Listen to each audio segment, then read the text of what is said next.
नमस्ते। क्या आप दिन भर डेस्क पे काम करते हैं, लैपटॉप और फोन पे झुके रहते हैं? तो शायद आपको पता भी ना चले, पर आपकी ये आदत आपके हिप्स को धीरे-धीरे टाइट कर रही है। स्टडीज कहती हैं कि सेडेंटरी लाइफस्टाइल न सिर्फ हिप पेन, बल्कि बैक पेन और पुअर पोस्चर का सबसे बड़ा रीजन है। आज के वीडियो में हम देखेंगे हिप फ्लेक्सर्स क्या होते हैं, टाइट हिप फ्लेक्सर्स से हिप पेन कैसे होता है और कौन से योगा पोजेस या लाइफस्टाइल टिप्स साइंटिफिकली प्रूवन है इस पेन को दूर करने के लिए।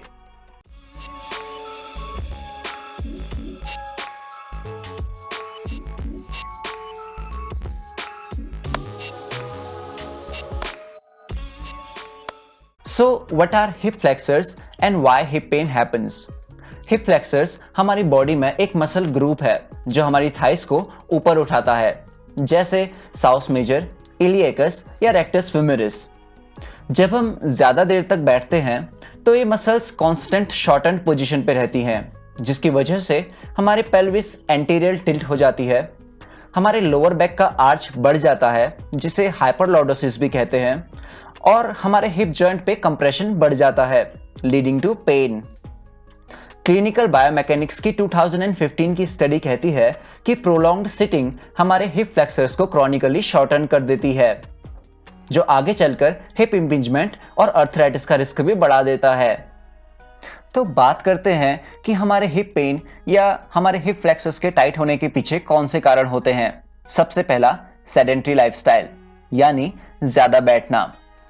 अगर आप दिन भर बैठते रहते हैं अपनी डेस्क जॉब, गेमिंग, लैपटॉप या टीवी देखने के लिए, तो उस टाइम हमारे हिप्स कॉन्स्टेंटली फ्लेक्स्ड यानी मुड़ी हुई पोजीशन पे रहते हैं।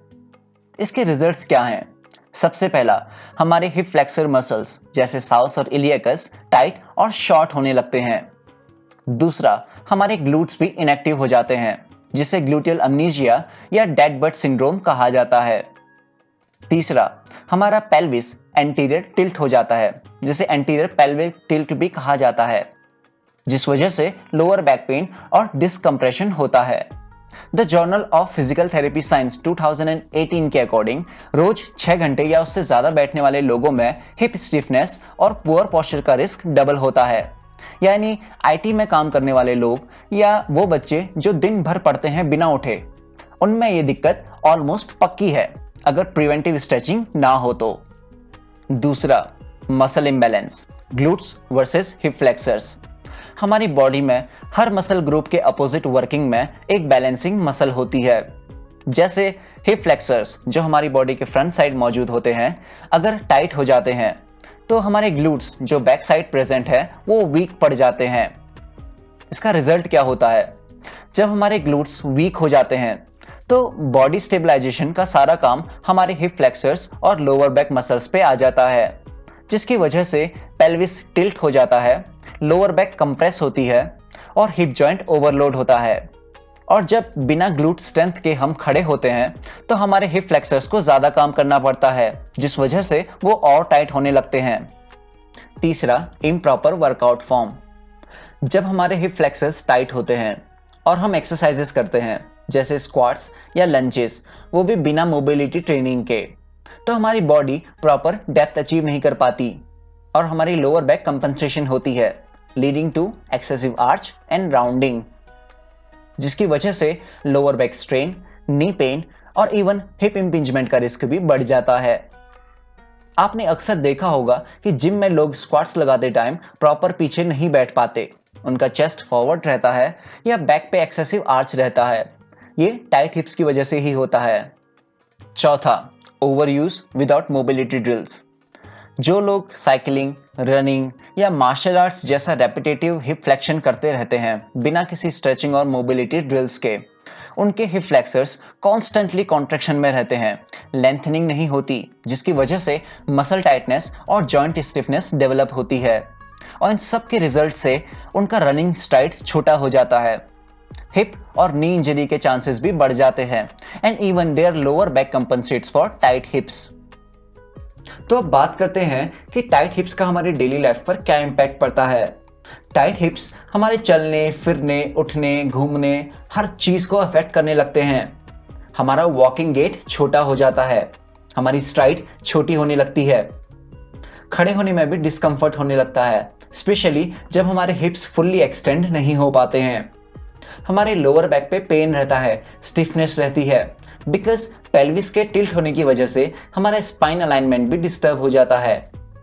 और अगर टाइट हिप्स पे समय रहते काम ना किया जाए तो ये कुछ लॉन्ग टर्म रिस्क भी पैदा करता है, जैसे हिप अर्थराइटिस, लेबरल टियर या साइटिका।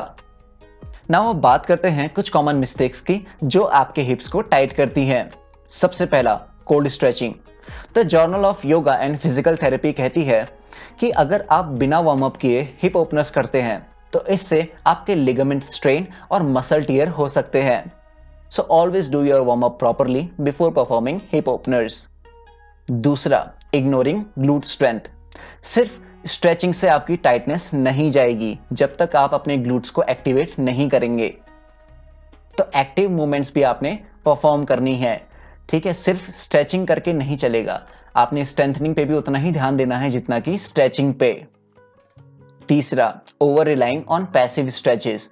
जब भी आप पैसिव स्ट्रेचेस लेते हैं तो इससे आपकी स्ट्रेचिंग तो खुलती है, ठीक है, बट आपकी स्ट्रेंथनिंग डेवलप नहीं होती है, आपकी स्ट्रेंथ डेवलप नहीं हो पाती है। पैसिव स्ट्रेचेस के साथ साथ आपकी एक्टिव स्ट्रेचिंग होना भी जरूरी है, जिससे आपकी स्ट्रेंथ डेवलप होती है। मूवमेंट और मसल ट्रेनिंग या स्ट्रेंथ का कॉम्बो होना जरूरी है। Now let's check out some yoga postures that will help you to get rid of your tight hips. सबसे पहले लो लंज और अंजनी आसना। ये मेनली आपके इलियोसाइस स्ट्रेच पे काम करता है। अपने पेल्विस को टक करो और अपनी चेस्ट को अप रखो। 30-30 सेकेंड्स बोथ साइड होल्ड करें। दूसरा, पिजन्स पोज और कपोतासना। ये मेनली आपके हिप रोटेटर्स एंड फ्लेक्सर्स पे काम करता है। अपने हिप्स को स्क्वायर रखना जरूरी है टू अवॉइड नी स्ट्रेन। इसको भी आप 30-30 सेकेंड दोनों तरफ होल्ड करके रख सकते हैं। तीसरा, ब्रिज पोज और सेतु बंधासना। ग्लूट्स के वीक होने की वजह से जो हमारे हिप फ्लेक्सर्स डोमिनेंटली वर्क कर रहे होते हैं उसको रिड्यूस कर हमारे ग्लूट्स में स्ट्रेंथ लाता है। हील्स को ग्लूट्स के पास रखकर अपने हिप्स को ऊपर उठाएं विथ ग्लूट स्क्वीज। इसको भी आप 30 सेकेंड से लेकर 1 मिनट तक होल्ड कर सकते हैं। चौथा, बटरफ्लाई पोज, बद्धकोणासना। ये मेनली आपकी इनर थाइज और ग्रॉइन पर वर्क करता है। अपनी स्पाइन को स्ट्रेट रखें और चेस्ट को ओपन रखें। इसको भी आप 1 मिनट से लेके इवन 5 मिनट्स तक भी कर सकते हैं। पांचवा, happy baby pose, Ananda Balasana. It deeply releases your hip and lower back. अपनी नीज को अपने आर्मपिट्स की तरफ खींचो और ध्यान रहे कि लोअर बैक जमीन पर चिपका रहे। इसको भी आप 1 से 2 मिनट तक होल्ड करके रख सकते हैं एंड चाहे तो आंख बंद करके रिलैक्स भी कर सकते हैं। An additional pose, according to yoga medicine research, lizards pose और Utthan Prishthasana, it deeply opens your hip flexors and groin. Now some extra lifestyle tips to prevent hip pen.